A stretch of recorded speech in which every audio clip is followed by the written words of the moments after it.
गासैबो खामानियानो बाहेरनि 58 crore जाया दिनै MCLA फोरनि क्वार्टार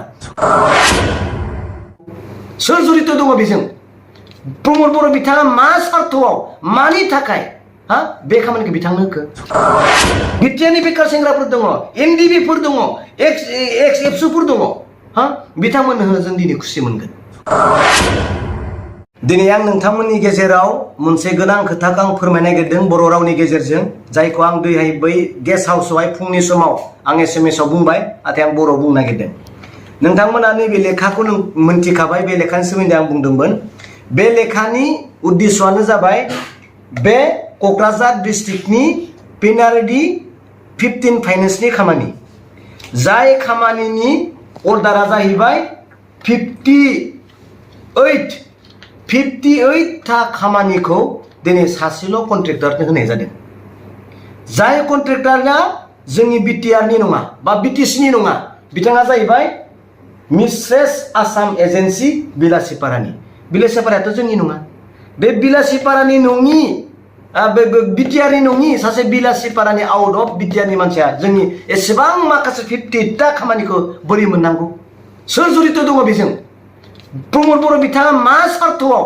मानि थाखाय बे खामानिखौ बिथांनो होखो आरो नै उदालगुरिनिया 52 सासे मानसिनि एके मिसेस आसाम एजेन्सि बिलासिपारानो 52 खामानिखौ होदों 110टा 110 खामानिखौ बे सासे मानसिनि होनाय जादों मा सर्त दं एबसुनि दैदेनगिरिफोरा मानो मोनाखै एनडिबिनि दैदेनगिरिफोरा दिनै मोनसेखौनो मोनाखै सासे मानसिया 110टा बोरै मोनदों एबसुनि दैदेनगिरि जायफोरा दिनै खामानि मोननो थाखाय दिनै एसेबाबो गोसो दङ दिनै आन्दोलनखौ दोनथ'नानै जोबथ'नायनि थाखाय जिरायनानै संसार जानो थाखाय गावनि बिसि बिसायजों एसेब्लाबो मोजां न'खर एसेबाबो मोनसे मोजां फरायनायनि परिबेस खालामनो थाखाय दिनै गोबां नाजानाय दङ खामानि मोननो नाथाय मोनसेबो खामानिखौ मोनाखै सासे मानसियानो 110टा खामानि कौटिनि खामानि बे मानसियाबो जोंनि बिटिसिनि नङा जोंनि बिटिआरनि नङा आउट अफ बिटिआरनिसो जायहा दिनै बिलासिपारानि मिसेस आसाम एजेन्सि मा सर्त दं दिनै बेखौ बुंनो आंहा दिनै गोरोन्थि जागोन नामा आंनो नाङा आंनो मोनसेबो खामानि होनो नाङा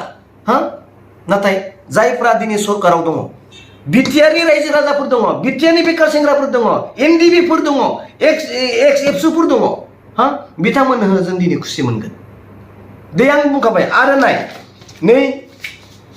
जोंहा बड'लेण्ड गेस्ट हाउस कन्स्ट्राक्शना 3,55,00,000 रिपेयारिंआ जाहैबाय 2,80,00,000 बोरै गनायगोन बेखौ प्रमद बर' सार बिथाङा बुंदोंमोन जे हाग्रामा महिलारिनि दिनाव बिपिएम समाव इलिगेलि जानला मोनला फैसाफोरखौ बाहायनानै बिथाङा कारापसन खालामदोंमोन नोंथाङा बुंदों प्रमद बर' सार जे जोङो ओरैबायदि सिस्टेमाव जोङो दिनै फैसाखौ इउज खालामदों मा 3,55,00,000 दिनै नोंथाङा 2,80,00,000 रिपेयारिं होदों जाय रिपेयारिंनि निउसफोरा दिनै नायदों बेयाव दिन्थिहैदों जेरै 50 लाखनि बा 30 लाखनि बारा थाङा बेयाव दिनै 2,80,00,000 बे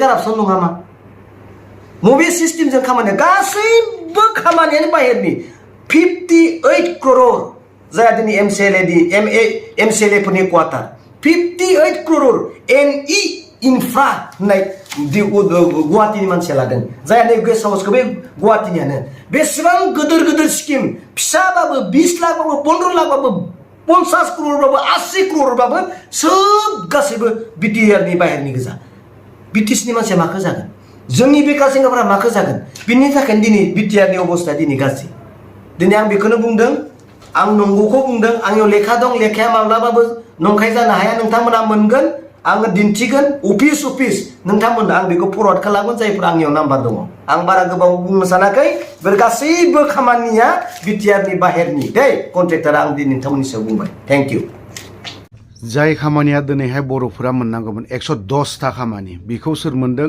बिलासिपारानि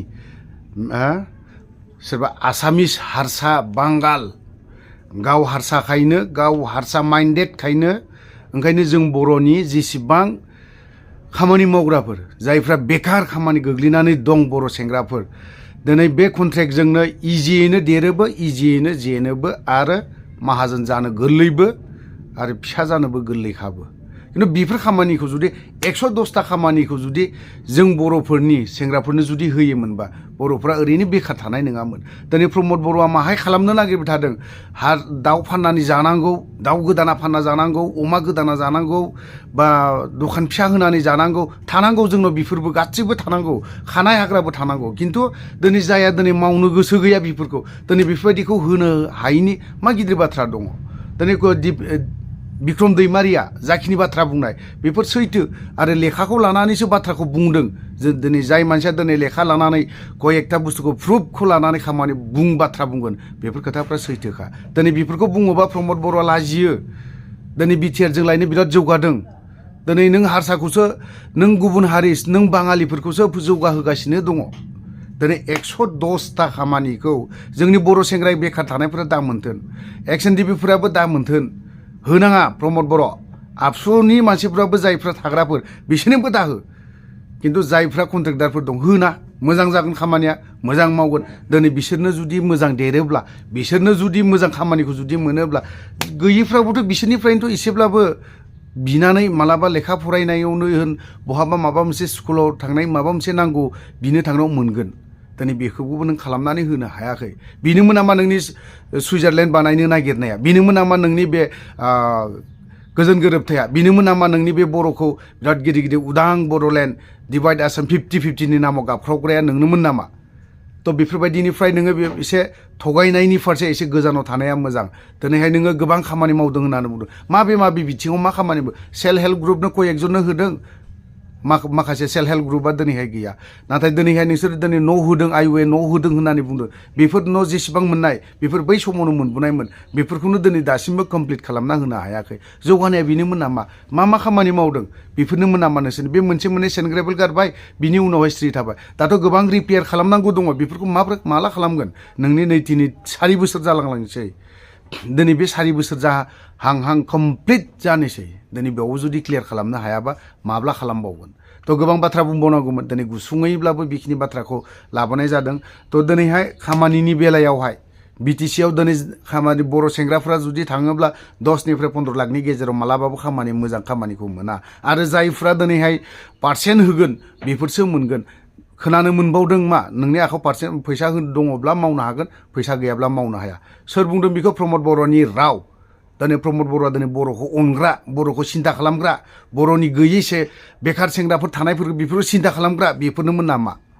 थ' लोगोफोरा भिडिअखौ बारा गोलाव खालामनो सानबावनो दोनथ'बाय। जे बर' हारिनि